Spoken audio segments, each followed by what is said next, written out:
Hari ini saya ingin menjelaskan kekagetan saya terhadap pernyataan Pendeta Ezra Soul.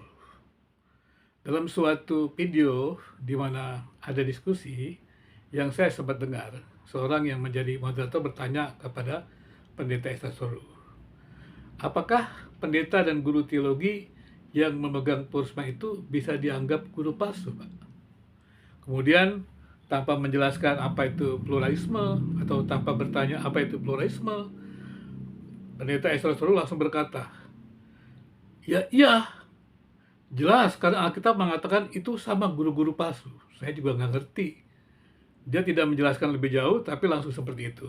Kemudian, jadi mereka yang mengajar pluralisme itu sama dengan guru palsu. Kemudian sampai berapa banyak dia memahami guru pluralisme ya sebetulnya. Saya juga nggak paham. Dia tidak menjelaskan juga. Kemudian lagi dia katakan, jadi pendeta dan dosen teologi yang memegang pluralisme itu adalah guru palsu.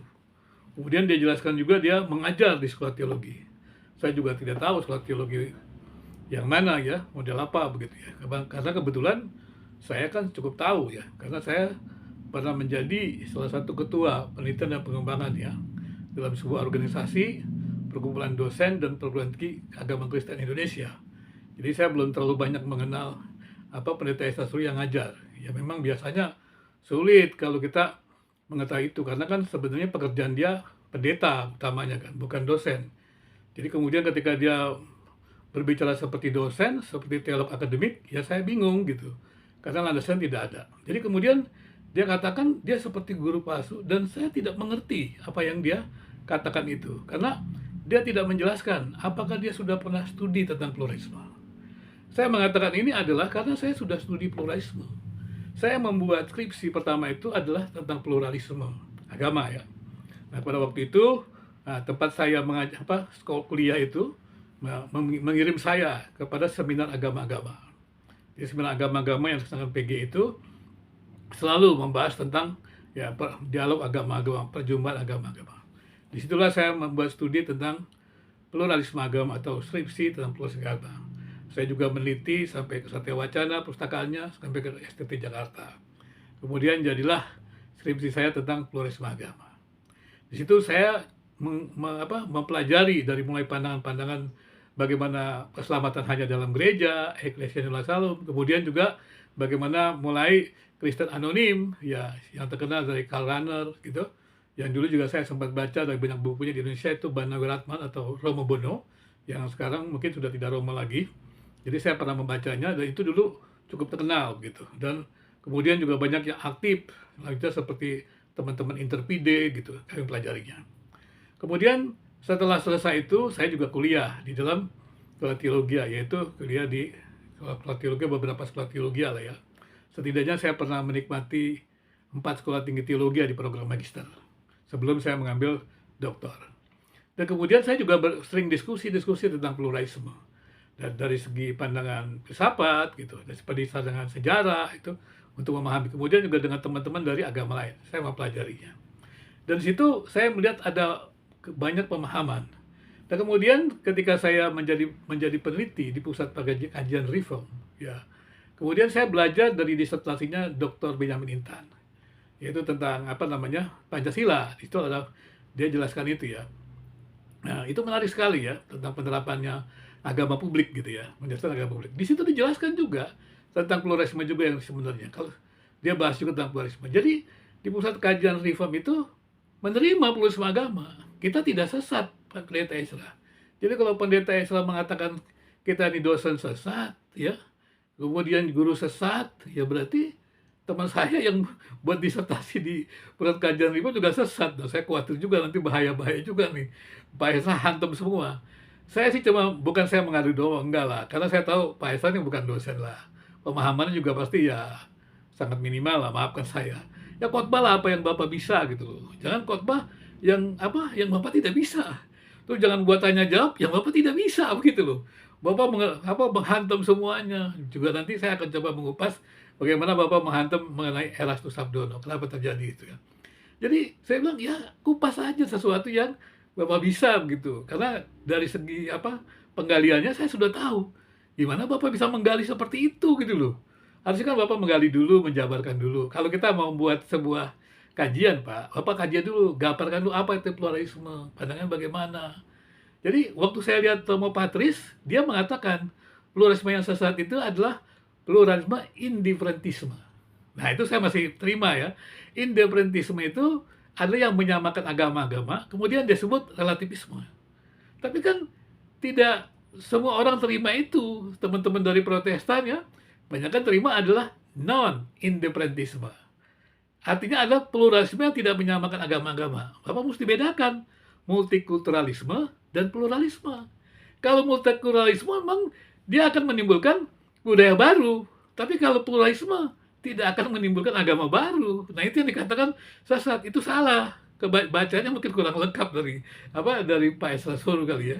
Coba pelajari baik-baik gitu. Jadi apalagi kemudian seorang sejarawan ya, Dr. Eck mengatakan pluralisme itu kan perjumpaan agama-agama. Bagaimana agama-agama yang berbeda itu memiliki nilai-nilai inklusif dan kemudian dalam perjumpaan itu mereka mempunyai titik pijak bersama.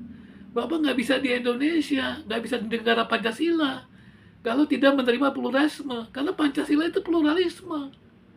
Bagaimana Bapak terlibat dalam pembuatan kebijakan publik? Kebijakan publik kan pluralisme. Jadi nilai-nilai inklusif dari agama-agama itu diterima di dalam negara itu. Jadi kalau Anda mengatakan sesat, gimana? Dan ini saya baru paham ya setelah saya meneliti kenapa sih teman-teman Katolik marah begitu ya.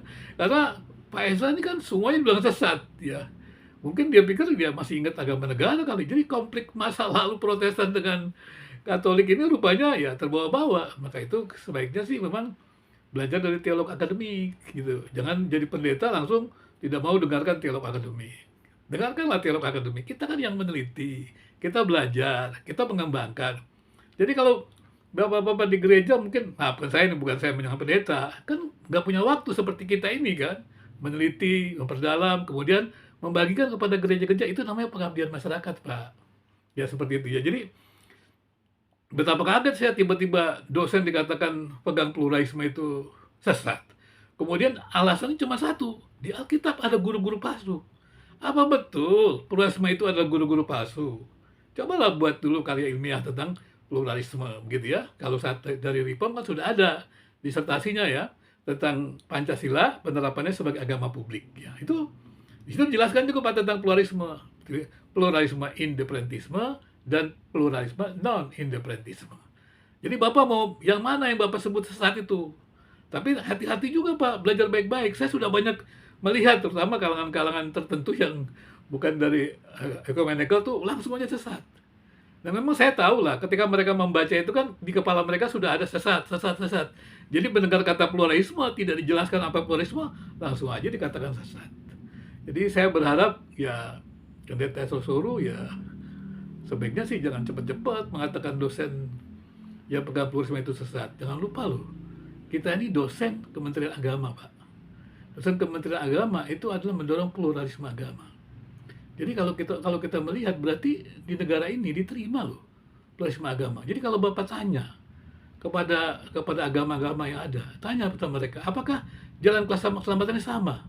Berbeda, Pak. Terus Bapak katakan mereka sesat gitu.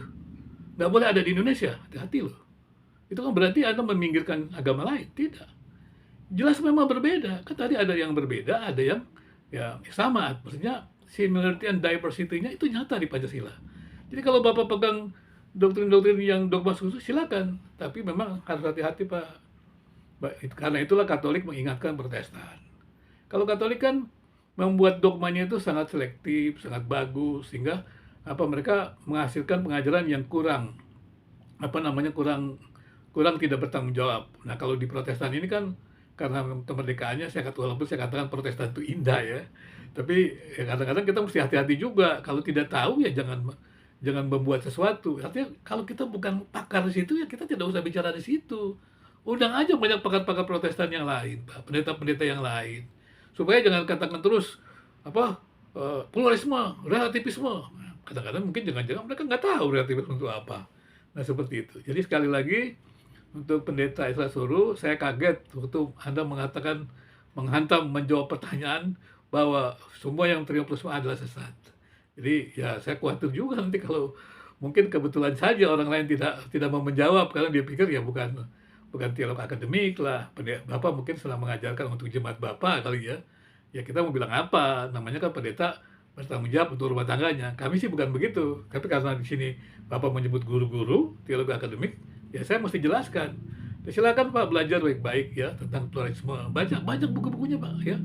Banyak sekali. Jangan cepat-cepat langsung sesat dan menyesatkan. Dan saya berharap sih Bapak mesti mengurangi lah kata sesat dan menyesatkan itu. Apalagi di bumi Indonesia ini ya, supaya polemik dengan Katolik ini akan lebih rendah gitu. Kan saya mengembangkan dialog damai.